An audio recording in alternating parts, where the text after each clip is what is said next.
Halrowe was the kind of place that looked normal until you stayed too long looking at it. Nothing about it screamed danger at first glance. The roads were intact, the buildings stood in quiet alignment, and people moved through their lives as if everything was still functioning as it should. But the sky told a different truth. The sun hovered too low, locked in place like it had forgotten how to continue its path downward, and the light never shifted in tone or direction. Aria Sloane arrived expecting an anomaly she could document and leave behind. She had studied environmental irregularities before, patterns that bent slightly out of shape but still followed rules. Halrowe did not follow rules at all. Time here felt suspended, not frozen in a clean stop, but stretched and held in place like something was refusing to let it move forward. Even the air carried that hesitation, as if every breath existed slightly longer than it should. People did not speak about night. Not because it was forbidden, but because it felt unfamiliar, like a concept that had slowly faded out of relevance. When Aria asked about sunset, no one answered directly. They looked at her with the expression of people trying to recall something they once understood but could no longer access. That was when she realized Halrowe was not missing night. It was refusing transition itself. By the second day, Aria understood the problem was not absence, but stasis. Nothing in Halrowe progressed forward. Not the weather, not the sounds, not even the subtle awareness of time passing. Everything remained trapped in a continuous middle state, as if existence itself had stopped mid-breath and never resumed. Marcus Heller, a railway maintenance engineer assigned to routes surrounding the region, spoke like someone who had lost trust in geography. He explained that trains no longer completed their journeys in a logical way. Stations repeated in cycles, routes overlapped incorrectly, and arrival times no longer meant anything measurable. He said it as if describing a system that had quietly begun ignoring its own structure.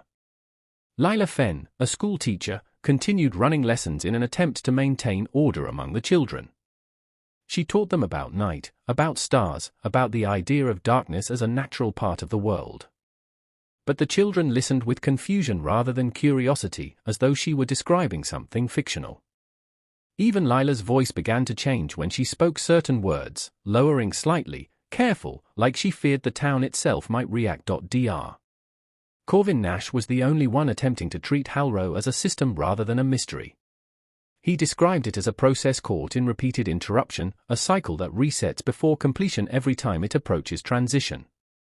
The sun, according to his observations, was not behaving naturally anymore. It was locked in a fixed phase, neither rising nor setting, suspended in a position that should not have been stable for this long. Aria began documenting everything with increasing precision, but something unsettling started happening to her records. Her notes began repeating in near-identical structure, sometimes appearing in her journal before she consciously wrote them. The repetition was not exact enough to feel like copying, but close enough to suggest correction, as if the environment itself was standardizing her thoughts. The deeper she observed Halrowe, the clearer it became that time was not missing. It was being overwritten. Each cycle did not simply repeat the day, it removed small inconsistencies, erasing differences until everything matched a version of reality that refused to progress beyond daylight. The first real fracture appeared through something simple, a child who claimed to remember the night sky. The description was precise, not imaginative. Stars scattered across deep darkness, a sky without glow, a vastness that felt alive in a way Halrowe's ceiling of light never did. The child spoke with certainty, but also fear, as though remembering it was dangerous. After that, Halrowe began to behave differently. Subtle delays appeared in movement and sound. Reflections no longer aligned perfectly with actions. Marcus reported that railway signals were forming repeating sequences that resembled structured communication, though no one could interpret their meaning. It felt less like malfunction and more like a system attempting to speak in a language no one remembered learning. Dr. Nash called it pressure building from outside the loop, but Aria no longer believed in outside. Everything here felt enclosed, compressed. If something was pressing against reality, it was not approaching from beyond, it was already trapped within the structure of Halrowe, trying to force its way through the seams of an endless, unbroken day. By the fifth day, Halrowe no longer felt like a place simply stuck in time. It felt occupied. Not by people or anything visible, but by something embedded in the light itself. The daylight had become denser, almost physical, as if the air was filled with a substance that watched more than it illuminated. Shadows existed, but they behaved strangely, never growing, never shifting, just staying close to objects like they were afraid to move. Aria began noticing that silence in Halrowe wasn't empty. It had structure. There were moments where everything would align too perfectly, wind stopping at exact intervals, distant sounds cutting off mid-echo, even people pausing mid-motion for fractions of a second too long. Marcus Hele refused to go near the railway lines now. He said the signals were no longer random, they were repeating in patterns that matched human breathing. Lila Fenn stopped speaking about night altogether. Instead, she began teaching children only what could be observed under permanent light. But even then, the children started forgetting simple things, what colors looked like in dimness, how sleep used to feel, whether they had ever seen anything darker than closed eyes. Dr. Corvin Nash, meanwhile, grew quieter, as if each explanation he formed was being rejected before it fully formed in his mind. Dr. Nash finally admitted what he had been avoiding. Halrowe was not a place affected by a phenomenon, it was the phenomenon itself.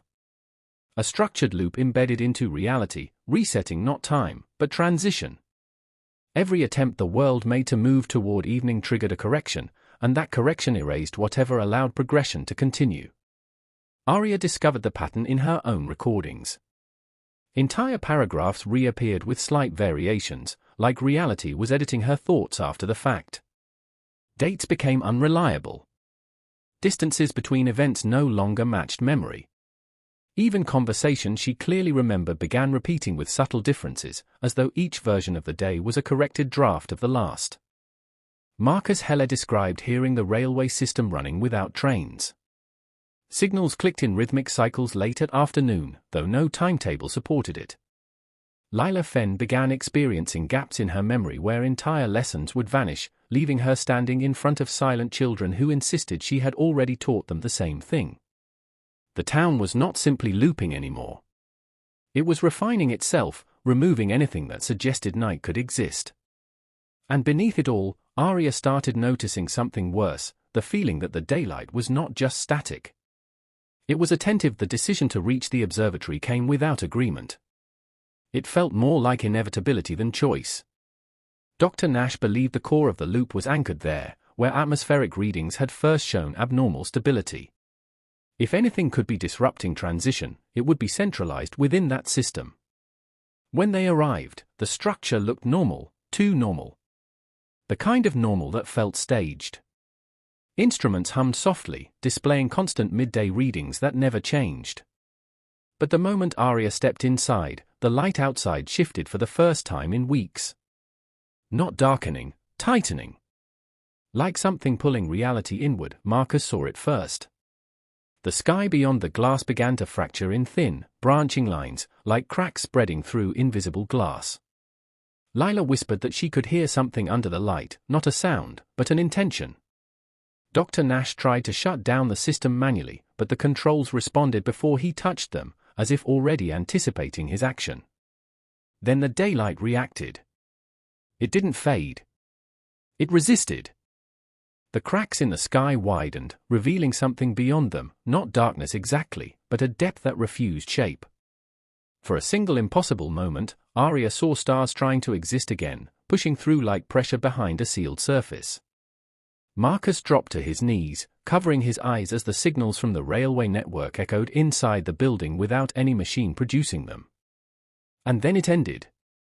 The system corrected itself, the fractures sealed violently, snapping reality back into its original state. The sun returned to its fixed position, brighter than before, as if nothing had happened, except everything had. The observatory stood unchanged, but everyone inside felt the same missing sensation, like something had almost arrived and been denied at the last instant. Later, Aria wrote one final line before even the act of writing began to feel uncertain. End of day never arrives because something refuses to allow the world to finish turning. And Halrowe continued its afternoon as if it had never been interrupted at all.